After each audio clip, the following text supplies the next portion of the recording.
அடுத்து இன்பமிகு காலம் இல்லை இல்லை அன்றைய காலம் அல்ல.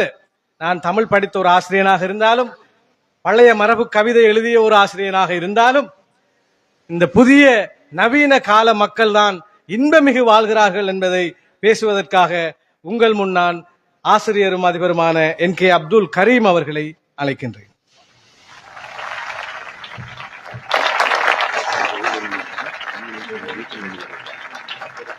பிஸ்மில்லாஹிர் ரஹ்மானிர் ரஹீம். எல்லா புகழும் இறைவனுக்கு. நடுவர்களே, இதம் தரும் மனையும் நீங்கி இடர்மிகு சிறைப்பட்டாலும், பலந்திரு இரண்டும் மாறி பழிமிகுந்து இடிவுற்றாலும், நிரந்தர கோடியின்னல் விளைந்தென்னை அழித்திட்டாலும், சுதந்திர தேவன் என்னை வந்து தொழுதிடல் மறக்கலேன் என்று பாரதி அன்று பாடினான். ஏன் பாடினான் என்றால், அடிமை சாசனத்திலிருந்து மக்களை விடுவிப்பதற்காக, அந்த துன்பத்திலிருந்து விடுவிப்பதற்காக சுதந்திர உணர்வை மக்களுக்கு ஏற்படுத்தினான். அன்று துன்பமிகு காலம். உருப்பறந்து போனாலும் உள்ளம் கலங்கேன், இந்த செருப்பறந்து போனதுக்கா சிந்தை கலங்குவேன், நெருப்பாற்றில் நீந்த துணிந்தேன், கொதிக்கின்றதார் குளிர் நீர் என்று பட்டுக்கோட்டை கல்யாண சுந்தரம் சுதந்திர உணர்வை எழுப்புவதற்காக பாடினான். அன்று அடிமை சாசனம் கூட்டு விளங்கிட்டு இருந்தது, அந்த துன்பமிகு காலத்தை உடைப்பதற்காக.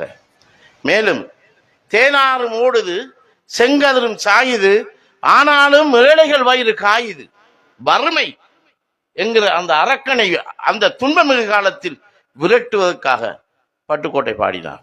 துன்பமிகு காலம் அன்றுதான் இருந்தது. எங்களுடைய முதலாவது பேச்சாளர் அஃப்னாஸ் பசீர் நல்ல கருத்துக்களை சொன்னார். அவர் ஒரு படம் பற்றி சொன்னார். படம் 1000 கோடி வசூலுக்காக தயார் செய்யப்பட்ட பல படங்கள் தற்போது வெளியாகின்றது.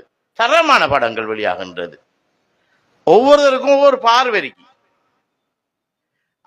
எந்த படத்தை பார்க்க போறாங்களோ அவங்களுக்கு அதான் பெரும். முரட்டு குத்து என்கிற படங்களுக்கு கொஞ்சம் பெருக்கிறாங்க, நல்ல கருத்துக்களை பார்க்கிற கொஞ்சம் பெருக்கிறாங்க.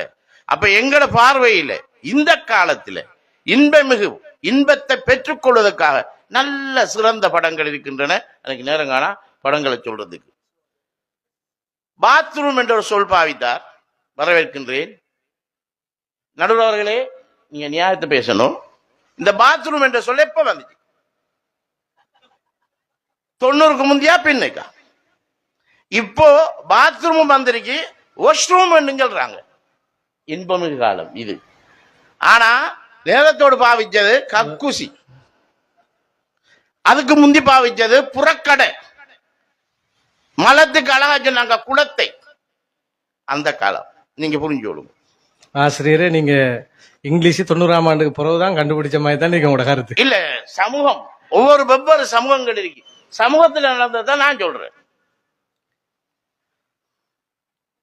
இயற்கையோடு என்ற ஒரு கருத்து சொன்னார் எங்களுடைய ஆசிரியர்.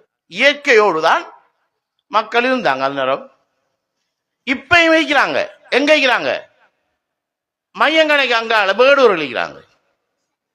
அவியலப்படி இருக்க போறீங்களா? ஆப்பிரிக்காவில் வைக்கிறாங்க. ஒரு இனத்தை வைக்கிறாங்க, அவங்கள்ட்ட யாரும் போகலாது. இயற்கையோடு வைக்கிறாங்க. செயற்கை என்கிறத தூரமாக்கிறாங்க. ஆனா அனைத்தும் செயற்கை. உடுத்திருக்கிற உடை, உண்ணுகின்ற உணவு, போடுகின்ற சப்பாத்து, கண்ணாடி தலையில, அனைத்தும் செயற்கை. செயற்கை இல்லாமல் உங்களால் வாழ முடியுமா?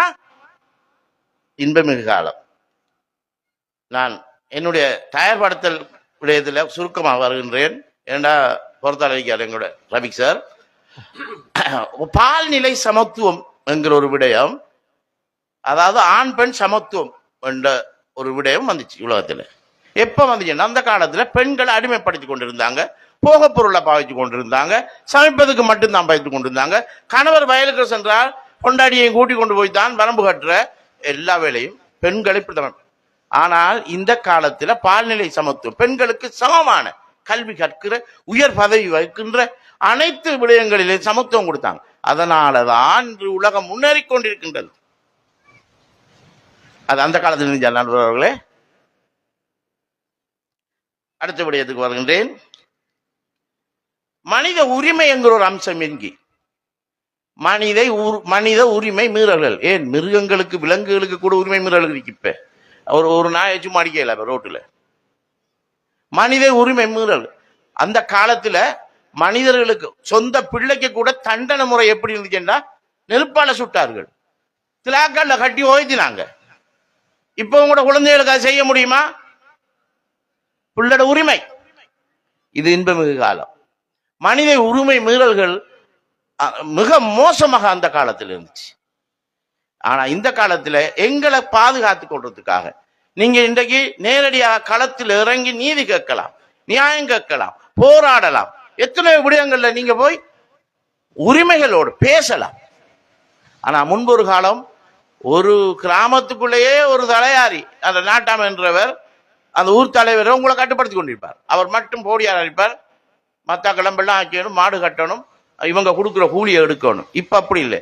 நீங்க வேலை செய்கின்ற தொழிலுக்குரிய கூலியை நீங்க பேசலாம், அது உரிமையோடு பேசலாம். இந்த நிகழ்வுகள் எல்லாம் இந்த காலத்துல வந்துட்டு நடுவர்களே, நவீன மருத்துவம் ஒன்று இருக்கு. மருத்துவம், நவீன மருத்துவம். அந்த காலத்திலே மருத்துவம் இருந்துச்சு. என்ன மருத்துவம்? பெதமாதியா கிட்ட, பெரிசார் கிட்ட போகணும்.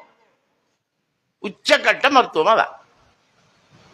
பெரிசாரி போய் என்ன வாரண்டா, என்னையெல்லாம் செய்வார், பாக்கடியை போட்டு திருட்டுவார், என்ன செய்வார் அவர்.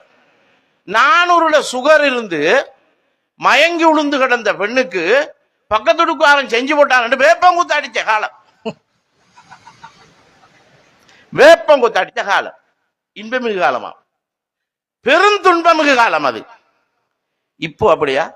மருத்துவம் எந்த துறையில் இருக்கு? நோய்களை விரைவாக கண்டறியலாம். இப்ப காய்ச்சல் வந்தா முந்தி சின்னையா கிட்ட போனா ஒரு ஊசி 4 பேருக்கு ஏத்துவார், 5 பேருக்கு ஏத்துவார். இப்ப அப்படி இல்லை. இப்ப போற டிரெக்டா உங்க எல்லாருக்கும் தெரியும்.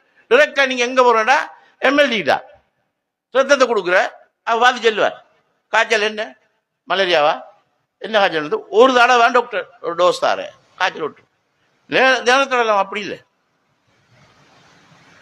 அடுத்தது திறமையான சிகிச்சை முறைகள் இருக்கு. இப்ப எல்லா நோய்க்கும் நல்ல சிகிச்சை முறைகள் இருக்கு. அறுவை சிகிச்சை, லேசர் என்றெல்லாம் இருக்கு. எப்படிப்பட்ட வருத்தத்தையும் கொண்டு போய் நாங்க பார்த்துட்டு வர அளவுக்கு இருக்கு. அன்னரம் இருந்துச்சா? மேக்சிமம் அந்த பரிசாரி பார்க்கறது, கை பிடிக்கிறது தான். நடுவர்களே, நான் சுருக்கமா பேச வேண்டியிருக்கு. உயிர் காக்கும் மருந்துகள் என்று இருக்கு. தடுப்பூசி அந்த காலத்தில் இருந்துச்சா? உயிர் காக்கும் மருந்து தடுப்பூசிகள் இருந்துச்சா? இல்ல. இன்றைக்கு பிள்ளைக்கு நேரத்தில் போலியோ அடிச்சிருவாங்க, நிறைய ஊசிகள் அடிச்சிருவாங்க. ஆனால் இருந்துச்சா? இல்லை. இயற்கையோட வாழ்ந்துன்னு சொல்றாங்க. ரைட். நோய் தடுப்பு நடவடிக்கைகள் நிறைய இருந்துச்சு, இருக்கு. இப்ப நோயை தடுத்துக் கொள்ளலாம். ஆக பெரிய ஒரு விடயம் என்னண்டா, தாய் சேய் நலன் இருக்கு. இப்ப ஒரு பெண் கருத்தரித்து விட்டால் உடனடியாக ஆஸ்பத்திரியில் கொண்டே பதியணும். முந்தி மரத்திச்சு தான் பாக்குற, குறுக்கால கிடக்குங்கிற, நெடுக்கால கிடக்குங்கிற, அதெல்லாம் இந்த கதையெல்லாம் இப்ப இல்லை. ஆஸ்பத்திரி பதிஞ்சா அந்த பிள்ளைய பிரசவிக்கும் வரையும் உங்களோட பராமரிப்பிருக்க. இப்போ ஒரு நவீன முறை வந்திருக்கு. அப்படின்னா ஒரு 3-3.5 மாதத்தால உடனே ஸ்கேன் பண்றாங்க. புள்ளோட தலையை பாக்குறாங்க, காலை பாக்குறாங்க, கிட்னியை பாக்குறாங்க, இருதயத்தை பாக்குறாங்க, ஏதாவது பிளரிக்காண்டு பாக்குறாங்க. ஆரோக்கியமான புள்ள நார்மல்ண்டா ஓகே. இந்த அளவுக்கு நவீன மருத்துவம் போய். அடுத்தது போக்குவரத்து துறையை பத்தி சொல்லிவிட்டு முடிக்கிறேன் நான். போக்குவரத்து எடுங்களேன். அந்த காலத்தை எப்படி நடை, வண்டில் மாடு. இப்ப கொழும்புக்கு போறேன்னு சொன்னா எம்ஜிஎஸ் ஏறி இருந்தா நல்ல நிறுத்துற காலத்துல அங்க அவன் தான் எழுப்பி இறக்கி விட்டுருவான். காலத்தை எங்க வேலையை பார்த்துட்டு வரலாம். அந்த காலத்துல வண்டி மாட்டுல போவாங்க. வண்டியை கட்டி கொண்டு காட்டுக்குள்ள போய் 3 மாதம் 3 நாள் 2 வாரம் தான் கழிஞ்சு வருவாங்க. போக்குவரத்து சாதனங்கள் இன்றைக்கு நிறைய வளர்ந்திருக்கு. தரை போக்குவரத்து, ஆகாய போக்குவரத்து, கடல் மார்க்கம் உண்டு. அதனாலதான் நாங்கள் அவிழ்ச்சி அடைஞ்சிருக்கோம். இறுதியாக எங்களுடைய ஏஐ தொழில்நுட்பம் என்கிற ஒரு விடயத்துக்கு வாங்குவோம். ஏஐ தொழில்நுட்பம் என்ற ஏஐ தொழில்நுட்பம் என்று உண்டு. நான் அதை சொல்ல இருக்கல, அப்னாஸ் சொன்னார். செயற்கை நுண்ணறிவு, அதாவது ஆர்டிபிஷியல் இன்டெலிஜென்ஸ் சொல்றோம். இது என்ன, இன்றைக்கு அது தீர்மானிக்க எல்லாத்தையும். நாங்கள் ஒன்றும் செய்யல. புரோகிராம் கொடுத்தா நினைச்சதெல்லாம் செய்யுது. அதையும் விட ஏஐ ஜிஐ என்ற ஒரு தொழில்நுட்பம், அதை விட பொதுவான நுண்ணறிவு. அதுக்கு பிறகு ஏஎஸ்ஐ சூப்பர். இப்ப அந்த காலத்துக்கு இப்ப ஏஐக்குள்ள மட்டும்தான் இருக்கிறோம். ரெண்டாவதையும் கண்டுபிடிச்சு வச்சுக்கிறான், மூணாவதையும் கண்டுபிடிச்சு வச்சுக்கிறான். மூணாவது போறதுக்கு நம்ம அவினாஷ் கிழவன் ஆயிடுவார். அந்த டைம்ல அந்த அளவுக்கு உலகம் முன்னேறி கொண்டு போற நேரத்தில் மகிழ்ச்சியாக வாழணும், நிம்மதியாக வாழணும், ஆரோக்கியமா வாழணும் என்கிற அந்த படிக்கிறது, மருத்துவம் அனைத்துக்கும் புதிய கண்டுபிடிப்புகள் போக கூட நாங்கள் சந்தோஷ வாழத்தை விட்டு பழைய காலத்தை பற்றி கொஞ்சம் யோசிக்கணும் என்றாங்க. பழைய காலம்தான் சிறப்பான காலம் என்று சொல்ல வந்தா அப்ப இன்னும் நான் கொண்டாந்த விடத்தில் அராஜ் பேசல. அதெல்லாம் பார்க்க போனா பழைய காலம் என்ற உண்டு சூனியமான இருளான ஒரு காலம் என கருதி நான் என்னுடைய உரையை முடித்துக் கொள்கிறேன்.